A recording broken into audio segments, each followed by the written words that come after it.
Well, well, well. Here I go again on my own.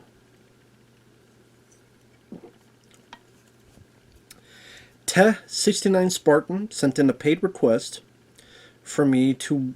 I've seen this film before, but to look over once again. Attrition, a Steven Seagal joint. This may prepare me for Steven Seagal's return, because yes, he is doing another movie. For some reason, he can't stay retired. But this is Attrition. The last film he did before he retired, I thought and hoped was for good. But no. Not only that, but his name is in the writing department of this too. Happy fucking days. Weeks, months, and years. Where to start? So number one, Steven Seagal. Listen, I liked a lot of his early films. I still do. I just sit down and watch Above the Law, Hard to Kill, Out for Justice being my favorite, March for Death, The Glamour Man, Under Siege. I could watch this stuff and still enjoy them. Sincerely enjoy them. And Seagal I liked back to the day. I thought he had that kind of Clint Eastwood, voice, slow T mannerism with his voice, and he seemed cool. Aikido seemed different, and it was just the brutality of breaking bones, the leg, the arm, how they just seemed much more violent, meat cleavers in the hands, and the hands stitched to the wall, bashing people in the head, hitting people. They go into airplane propellers, even on deadly ground. The way he kills Tommy Lee Jones, puts his head through a fucking monitor screen and puts a knife in his head. It's like very brutal, intense moments in those Steven Seagal films. How he just beat the shit out of William Forsythe's character. How he killed Screwface, breaking him in half, or the dummy, breaking just looked like a dummy, throw him off until he got impaled, and hope there weren't triplets. I mean, there was fun in that. There was fun entertainment in that brutality, and it just made him seem a bit different compared to Van Damme and Stallone and other action stars. But his ego got in the way. And also, he's not a good person. I think we could flat out know, at this point, he's not a good person. You can say all you want. I mean, it's just allegations. There's nothing been proven. No, time and time and time again, he has shown how much of a despicable person he is. Whether by intentionally hurting stuntmen, intentionally hurting them, because he gets a kick out of it, or he wants to prove how tough he is. He likes challenging people because he wants to showcase everybody that he's the top dog. He abused Kelly LeBrock, I believe he did. Kelly LeBrock, who was in Hard to Kill. She was, of course, in Weird Science. They were together for a bit. He fucking abused her. I damn well guarantee it. A lot of other stuff with women, his behavior. I mean, there's interviews you find where directors like, oh yeah, I talked to him on the phone and found out he was getting a blowjob while talking to me on the phone. Or he wanted this part, but he said he needed this lady with him that pretty much gonna be, I don't know, his slut, his fuck toy, whatever the hell it was. I always think of that interview with Chuck Norris and what was it? Oh, damn it, I forgot. Dick Cavett. Look up Chuck Norris, Steven Seagal, Dick Cavett on YouTube. You'll see it, where Chuck Norris, even he could tell early on in the 90s that Steven Seagal wasn't really the best character. And I believe in Chuck Norris. So he's always been a piece of shit. And then even movie-wise, after Exit Wounds, which I liked Exit Wounds, he made a series of god-awful films. I could count on one hand the amount of decent, and I call decent as in time waster. I could watch it. It's okay. Not classic, not great. He made like what? It felt like 40 movies at least. At least in the direct-to-video market. Even theatrical, like Half Past Dead, I thought was pretty lame. Where you see he's getting fatter, he's getting more overweight, he can't do much. And then when you see films like Belly of the Beast, which must be his, his moniker, his fucking phrase. Who's Steven Seagal? The Belly of the Beast. Attack Force. What was that vampire movie? Against the Dark. There was a year he made 6 or 7 in 1 year, like End of a Gun. Yeah, that's where your face should be at the end of a fucking just Sniper Special Ops, where most of the fucking movie he's sitting down in a goddamn chair. It doesn't want to get up. I forget which action film it was where he did a whole fight scene in a fucking chair because he didn't want to get his fat ass up. I have no respect for Seagal. I have no reason to.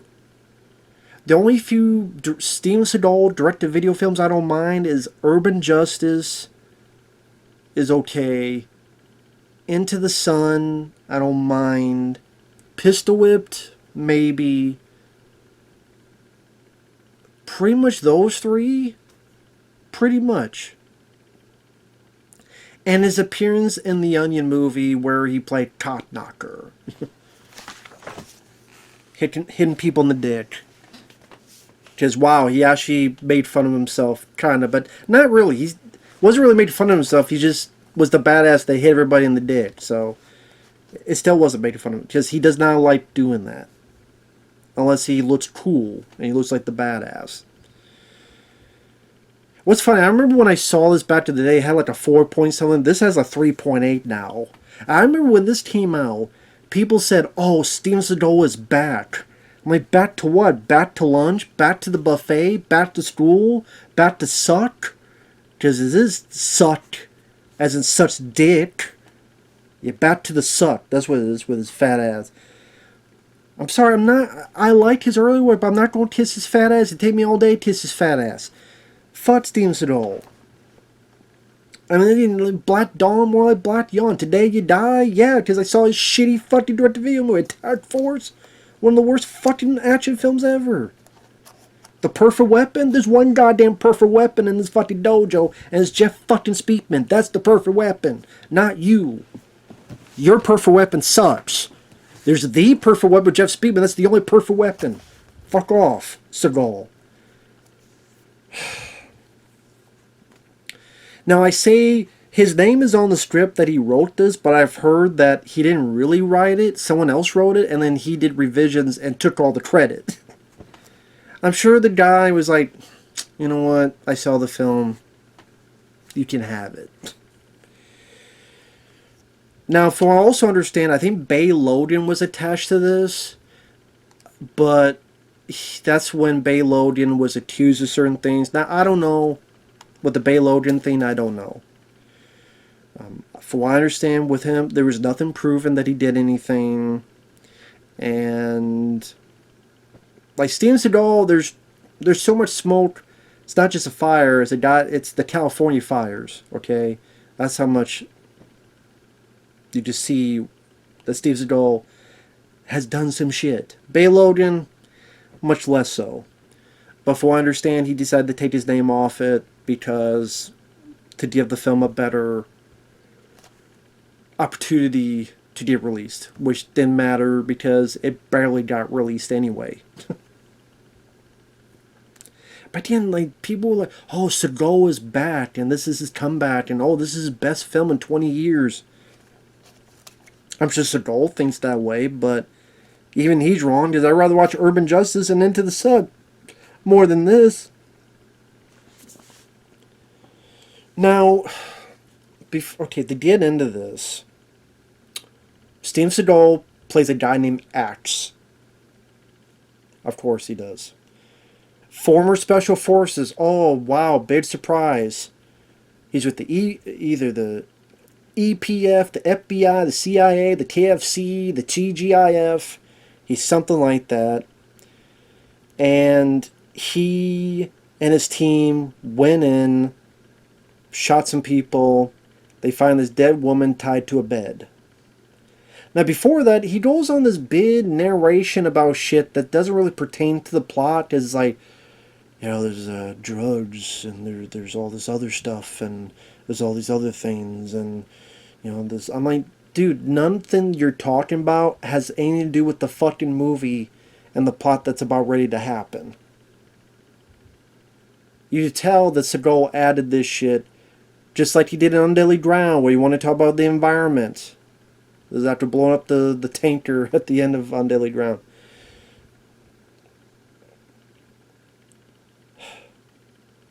So now he wants to lead the Buddhist lifestyle, which is weird because in real life, Seagal wants to think that way, but he doesn't follow any of his practices. Why don't you practice what you preach?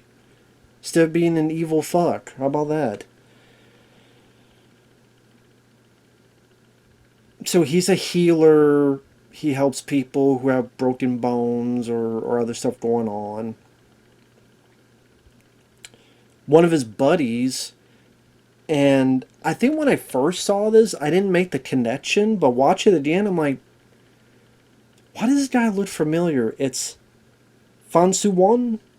Sorry if I mispronounced his name. I'm like, no wonder this guy looks familiar. It's Ricky. Ricky-O, the story of Ricky. That is a fun... I have some issues with it, but that's a bit of an underrated movie. Ricky-O, the story of Ricky. Kind of not so much story term-wise, but violence-wise. Mortal Kombat before Mortal Kombat. Like, you watch Ricky-O, the story of Ricky. There's some fun stuff in that movie. That's a fun film. And... oh shit, it's Ricky-O. So, I'm sorry, I don't remember his name in the movie. The character name. But I'm just going to call him Ricky-O. Because it is. I'm like, oh shit, ooh. Can he be the star? Instead of Fat Fuck Seagal? Can Ricky-O be the star, please? Of course not. And they have like a little kind of fight training, which it seems like Seagal will do stuff, and then when it's from the back, it's a double. Of course it is. Then he Seagal has like a stick, and Ricky-O has little swords. And then there's this bit where, because Seagal loves to do his Aikido thing, but there's not a lot of that in this. But it's just kind of, they both have their hands here and they're kind of doing this in like a circle dance. I don't know, it's supposed to like a yin-yang thing. I don't know. Hold hands, you lovebirds. I don't know what the fuck he was doing. I don't care. To Seagal, I don't care. Fuck him. Anyway, what happens is the bad guy, apparently he has an aversion to light. I'm like, what is he, a vampire? But no, apparently he has some sickness where he's doesn't like light. I guess sunlight, because there'll be rooms he's in where there's lights on, but I guess sunlight. I'm like, yeah, it's called a vampire. But anyway, so he wants this girl, because I guess she has magical healing powers, although we never see that. Wait, what, is she the golden child? Oh, the golden child was a boy, yeah. Well, played by a girl, and the golden child with Eddie Murphy, the golden child was actually played by a girl. I mean, anyway. So eventually, Seagal, he's going to go rescue this lady. Now, before then,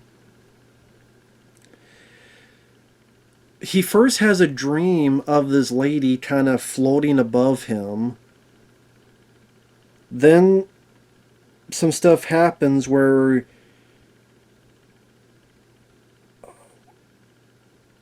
now I'm trying to figure out kind of a couple random little fight scenes. Like, you kind of one hand how many fight scenes Seagal has in the movie. There's one fight scene where he's walking home and this guy says, we need to duel. And Seagal, I mean, he just does a couple blocks, a hit here. And you tell that with the direction, the camera, like, they were trying to hide that Seagal can't do it anymore. Because the camera kind of go like this, to make it seem as if a lot more exciting, so the camera work has to do the work for Seagal, as well as the people reacting to it. So it's a few blocks, a few punches, and then the guy's like, "You took stuff from him," and Seagal's like, "No, I paid for him and his daughter to help him out, and because he wants to save face, I could come to the shop and take some food." "Oh, I'm sorry, please, what could I do?" "Okay, I want you to get a hat and take a shit in it." "No, I want you to get a hat, the biggest hat, and I want you to put a bunch of feathers and go to the top of a mountain and sprinkle the feathers, and a week later, pick up all the feathers." And I'm like, then what next? Put him up his ass and peacock his way to the... That just seemed fucking random. Get a bunch of feathers and throw them up in the air, and a week later find them. I think that's just fucking stupid. Anyway, fucking random. There's another little fight scene when Seagal is kind of on his way walking. He's got the picture of the girl who's been kidnapped. There's these two people trying to kidnap this kid, and he quickly fucks up one with like 2 punches, chases a guy. They have this long dialogue about, "I used to be a hitman," and and Seagal's like, and I'm like, no, come on, you like, fuck off, you pretentious fucks. Seagal, you're not a writer. You're trying to be some deep philosophical bullshit. You ain't pulling off.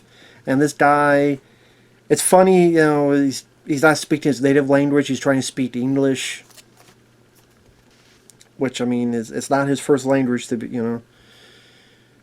And then pretty much Seagal hits him and kicks him. He kicks him like twice, hits him a couple times, does one of those.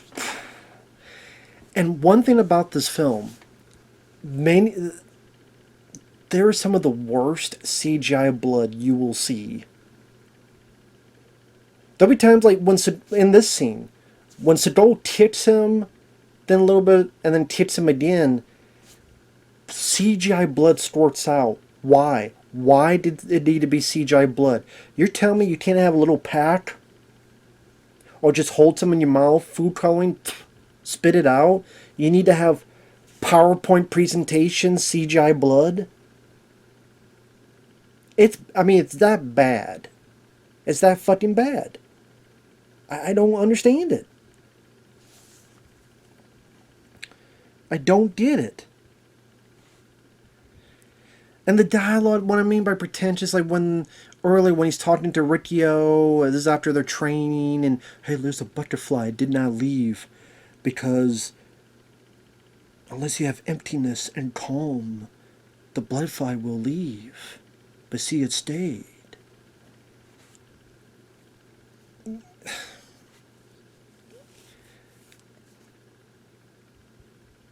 The only butterflies I have is in my stomach, watching your fucking sorry ass fat face, you fat fuck. It's just crazy how his career has fallen harder than a dick on Viagra. It just feels like it tastes, I mean, I was going to say it takes forever for it to get going, because until he gets his team, wannabe Expendables team, which is about 45, 50 minutes in, and thankfully it's only an 80-some minute movie. Again, if you look in action scenes, I told you there's the little training he has with Riccio.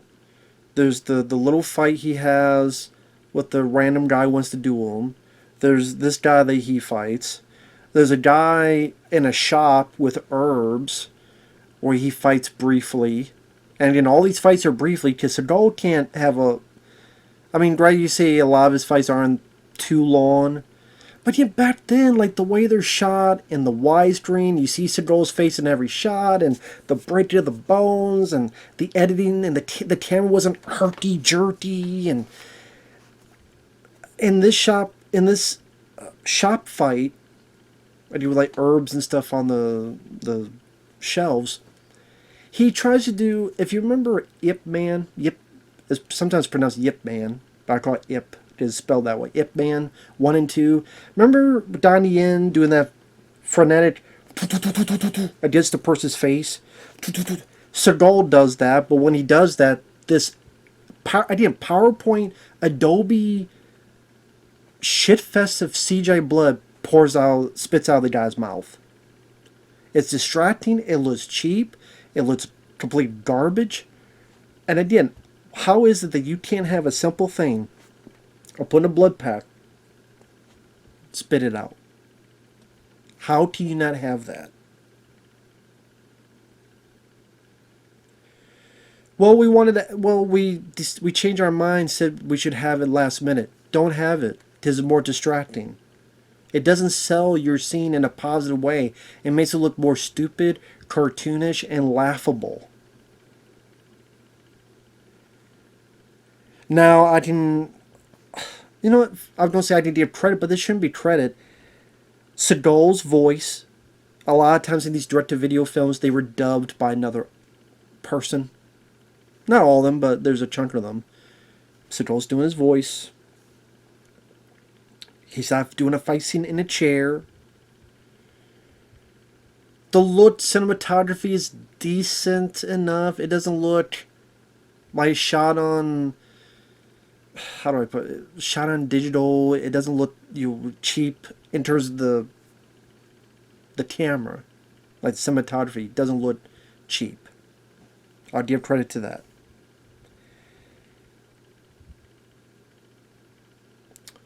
There's an interesting piece of direction where to show how evil the bad guy is. There's this guy who he kills and then puts into a meat grinder and makes him into like some sand, like dirt.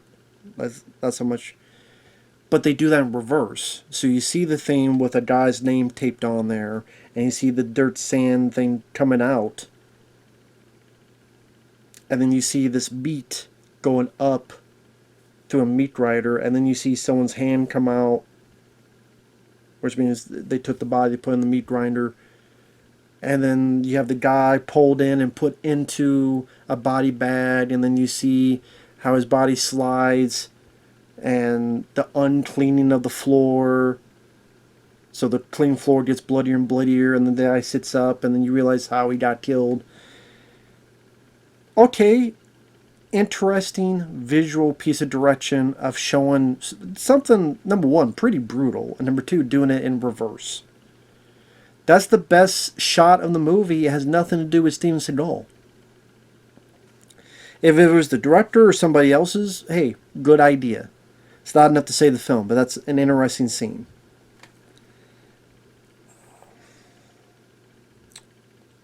Riccio, at the end of the film, he has a couple little fights. He's fast. He's good at the physicality.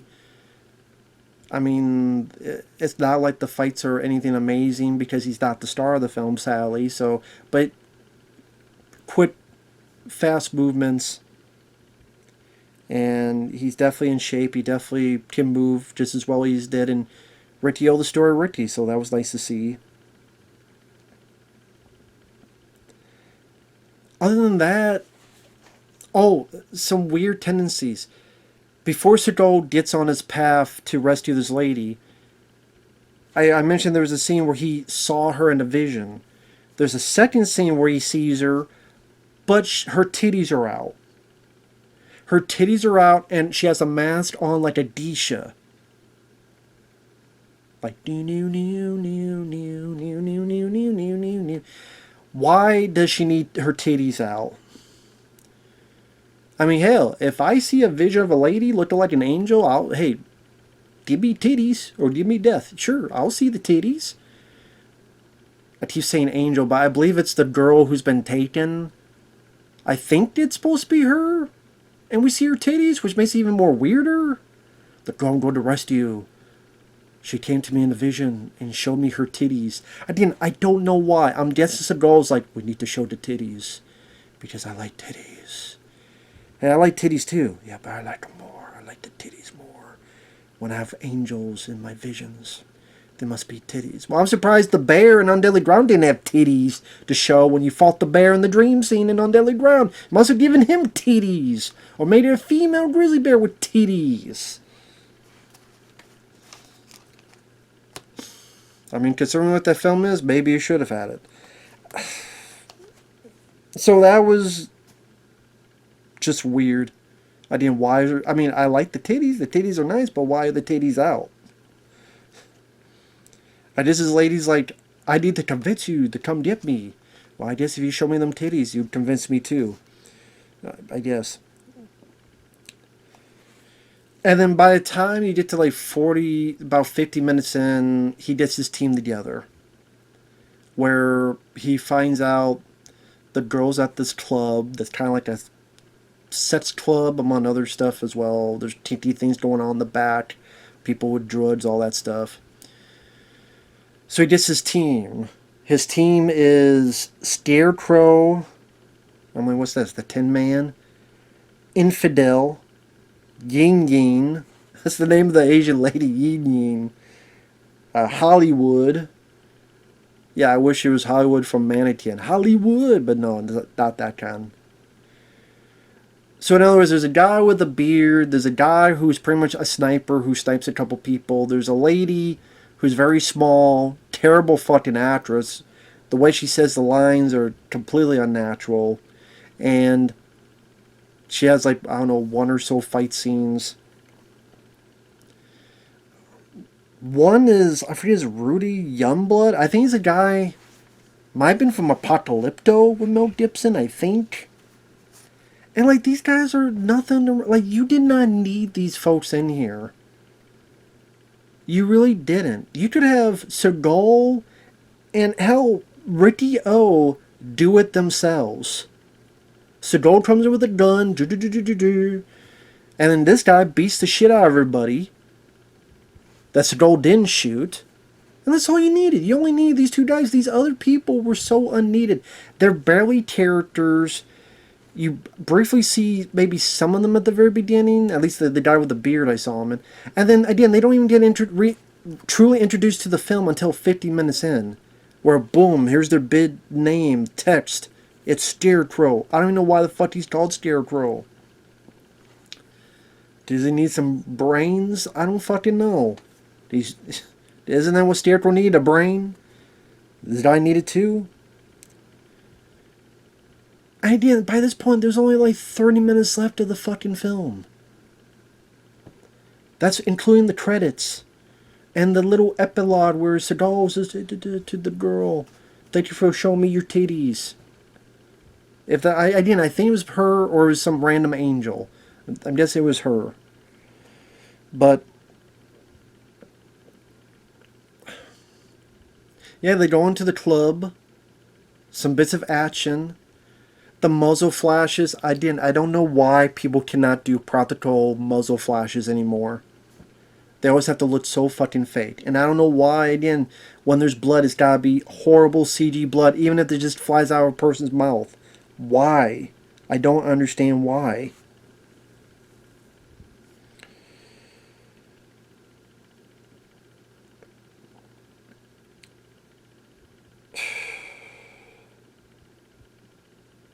I'm sorry, I had that awkward pause. Really? Riccio fights a couple people? He gets some axes? Cuts some? But you're distracted by the terrible CG? Seagal shoots a couple? And the bad guy, he's never in trouble, of course. Fights a guy, few punches. They get swords. He cuts the guy's arm off and terrible CGI blood pours out. 2 slices and the guy's dead. There you go. They did this big overdrawn speech about blah blah blah and about martial arts and about,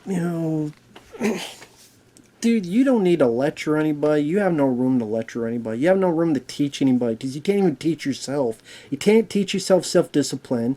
You fucking overweight. You're lazy.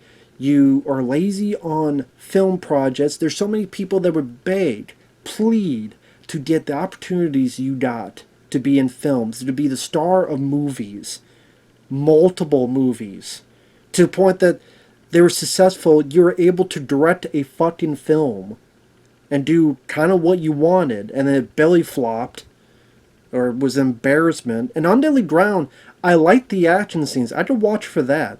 The other stuff is an embarrassment. Story, the fucking dreams where you find a bear, all that stupid shit. What felt like 20-minute goddamn monologue at the end about oil and companies. Your fight scenes lacked any amount of the brutality, the impact, the cohesion that you would see in the early films, where you would see above the law, boom, grab the guy, take him down, all in one shot, and a smooth, maybe a little pan or a wide shot where you see the whole thing without cutting, without shaking the camera. Or doing this, breaking the arm and throwing the guy here, there. Where you're slimmer and a bit more fitter. And your voice came off as more of this kind of cool, Eastwood, low-key. And now it just comes off as fat and lazy. And you know what? You should stay retired. Okay? Don't do movies. Do, I don't know, Arby's commercials. We have the meats. Yeah, in your belly, you fat fuck. Or go stay in Russia and, I don't know, open a Dunkin' Donuts. Okay, be the Dunkin' Donuts mascot in fucking Russia. And continue fucking dancing. Or what the fuck else you want to do. But you want to do another film, and it's going to be a shit fest. You're going to be even older, lazier, fatter, more mumble. And that's the thing, a lot of times he talks. When he talked back in the day, I could actually understand what the fuck he's saying. Now he just mumbles more. And then this tried to be such a passion project for him. He even said, I need to sing that. I need to play my guitar at the end.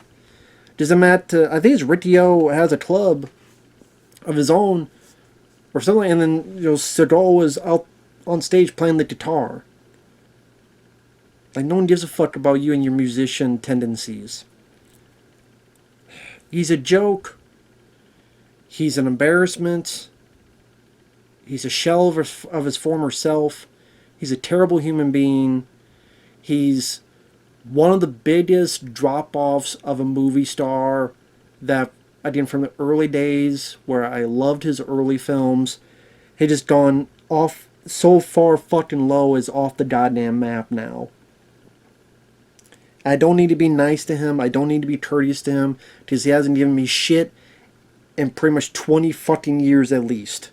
At this point, hell, you say 25, 26 years. Give or take.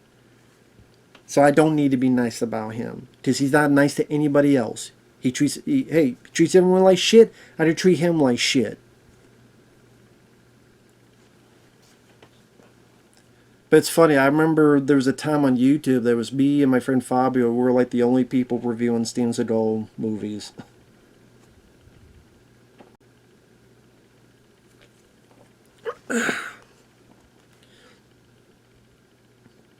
And this film was dog shit.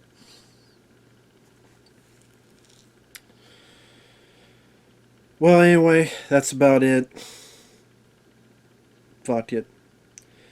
With that said, thanks for watching, take care, and we will see you in the next video. Bye-bye for now.